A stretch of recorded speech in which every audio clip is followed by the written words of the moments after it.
20,000 രൂപയാണ് ഈ അപേക്ഷ ഫോമിൽ പറഞ്ഞത്. KSRTC തരുന്ന അപേക്ഷ ഫോം 50% വൈകല്യമുള്ളവർക്കാണ് പാസ് കൊടുക്കുന്നത്.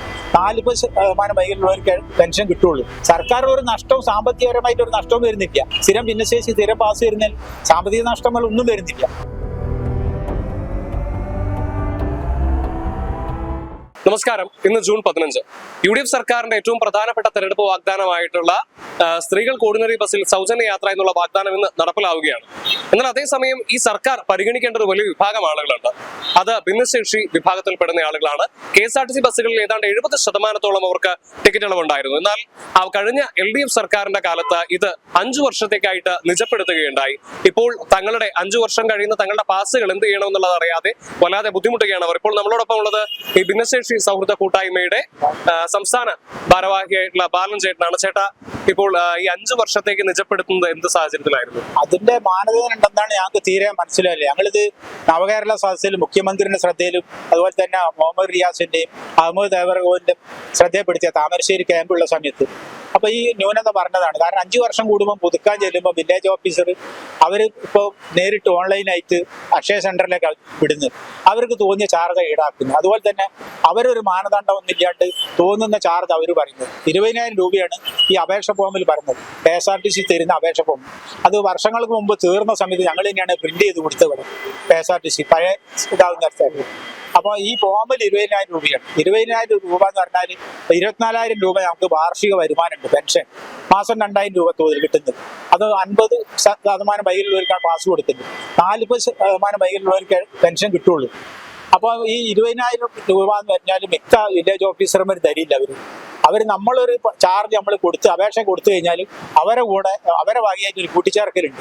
എല്ലാവർക്കും അറിയുന്ന വില്ലേജ് ഓഫീസ് പോയി ഓൺലൈൻ ആയതുകൊണ്ട് പറയാൻ ബുദ്ധിമുട്ടാണ്. അപ്പോൾ 5 വർഷം കൂടുമ്പോൾ സ്ഥിരം ഭിന്നശേഷിക്കാരായവർക്ക് ഇനി കയ്യോ കാലോ വളരില്ല. ഞങ്ങളെ പോലത്തെ ആളുകൾ അവർക്ക് സ്ഥിരം പാസ് കൊടുക്കണം ഞങ്ങൾ പറഞ്ഞത്. അത് ആര്യാടൻ മുഹമ്മദ് ശ്രദ്ധയപ്പെടുത്തിയിട്ട് അദ്ദേഹം ഇതിന്റെ ചാർജ് വഹിച്ച സമയത്ത് ഞങ്ങൾക്ക് അനുവദിച്ചു തന്നതാണ്. ഉമ്മൻചാണ്ടി സർക്കാർ. അതെ. ഈ സർക്കാർ LDF സർക്കാർ വന്ന സമയത്ത് അത് വെട്ടിച്ചുരുക്കിയത് 5 വർഷമായിട്ട്. ഇപ്പൊ വീണ്ടും നമ്മൾ ഡോക്ടർമാരെടുത്ത് വീണ്ടും പോകണം. അവർക്കൊരു നിശ്ചിത ഫീസ് ഉണ്ട് സർക്കാർ നിശ്ചയിച്ച്. ആ GO അനുസരിച്ച് അവർ വാങ്ങും. എന്നാലും അവർക്ക് ബുദ്ധിമുട്ടാണ്. ഓഫീസ് ചെന്നിട്ട് നമ്മൾ ഇത് ഹോംവേറ്റ് ചെല്ലണം, 2 പ്രധാന ഐഡന്റിറ്റി മാർക്ക് കൊടുക്കണം, എന്നിട്ടാണ് അവർ തരുന്നത്. അപ്പൊ അത് വല്ലാതെ വേദനാജനകമായ ഒരു കാര്യമാണ്. ആള് പല വേദികളിൽ ഇത് പറഞ്ഞതാണ്, മന്ത്രിമാരെ ശ്രദ്ധയിലും പെടുത്തിയാണ്. സർക്കാർ ഒരു നഷ്ടവും സാമ്പത്തികപരമായിട്ട് ഒരു നഷ്ടവും വരുന്നില്ല. സ്ഥിരം പാസ് വന്നാൽ സ്ഥിരം ഭിന്നശേഷി സ്ഥിരം പാസ് വരുന്നതിൽ സാമ്പത്തിക നഷ്ടങ്ങൾ ഒന്നും വരുന്നില്ല. അപ്പൊ അങ്ങനെ ഒരു സൗകര്യങ്ങൾ സ്ത്രീകൾക്ക് കൊടുത്ത് വളരെ അഭിനന്ദനം അറിയിക്കുന്ന ഒരു പരിപാടിയും കൂടിയാണ്. പക്ഷെ നമുക്ക് അതിൽ ആഡ് ചെയ്യേണ്ട ഒരു കാര്യം സർക്കാരോട് നിർദ്ദേശിക്കാനുള്ളത് ഒരു 10 രൂപയെങ്കിലും മിനിമം ചാർജ് എന്ന നിലക്ക് സ്ത്രീകളോട് ഈടാക്കണം എന്നാണ്, ജോലിയുള്ള ആളുകളോട്. 5 വർഷം പൂർത്തിയാവാറായി. 2028 പുതുക്കണം. പുതുക്കണേ ഡോക്ടറെ അടുത്ത് വീണ്ടും പോകണം. നമ്മളെ അതിന് അപേക്ഷ ഫോം പോയിട്ട് ഫോട്ടോ പതിച്ച ഒരു ഫോം ഉണ്ട്, അതായിട്ട് ഡോക്ടറെ അടുത്ത് പോയിട്ട് അപേക്ഷ കൊടുക്കണം. അപ്പൊ ഡോക്ടർക്ക് ഒരു നിശ്ചിത സംഖ്യ ഉണ്ട്, അത് ഒരു GO ഉണ്ട്, ഡോക്ടർമാർ അതേ വാങ്ങിക്കും. എന്നാലും നമ്മൾ ഒരു 50 100 കൊടുത്താൽ ചിലവര് അത് തരും, പാസ് തരും. പക്ഷേ അത് സർട്ടിഫിക്കറ്റ് തരും. വരുമാന സർട്ടിഫിക്കറ്റും കൂടെ ഹാജരാക്കിയാൽ ഇവിടുന്ന് കിട്ടും. അത് DT ആയിട്ട് ബന്ധപ്പെട്ടാൽ അറിയാം. ആ ഫോം അവര് തന്നെ തരും. വേണം 20,000 രൂപയാണ് പറയുന്നത് മിനിമം. അതെ, അതാ പ്രിന്റ് ചെയ്തത് 15,000 ആണ്. പക്ഷെ അവർ വാക്കാല 20,000 പറയുന്നുണ്ട്. അവർ ഭേദഗതി വരുത്തിയത് അതിൽ വന്നിട്ടില്ല. ഫോമിൽ 15,000 തന്നെയാണ് പെൻഷൻ കിട്ടുന്നുണ്ട്. അപ്പൊ അത് ലഭിക്കില്ല. അർഹതപ്പെട്ടവരെ കയ്യിലേത് എത്തണ്ടേ. ഇപ്പം KSRTC കിട്ടുന്ന വലിയൊരു ഗുണമാണ്. കാരണം വെച്ചാല് ഇപ്പൊ തിരുവനന്തപുരത്തേക്ക് പോകണമെങ്കിൽ നമുക്ക് ഇപ്പൊ എറണാകുളം വരെ പോകണം. അവിടെ വരെ ഫാസ്റ്റ് കിട്ടുള്ളൂ. അവിടെ കൊണ്ട് വേറെ ബസ്സിൽ കയറി കയറണം. പിന്നെ പ്രൈവറ്റിലാണെങ്കിൽ 40 കിലോമീറ്ററേ കിട്ടുള്ളൂ.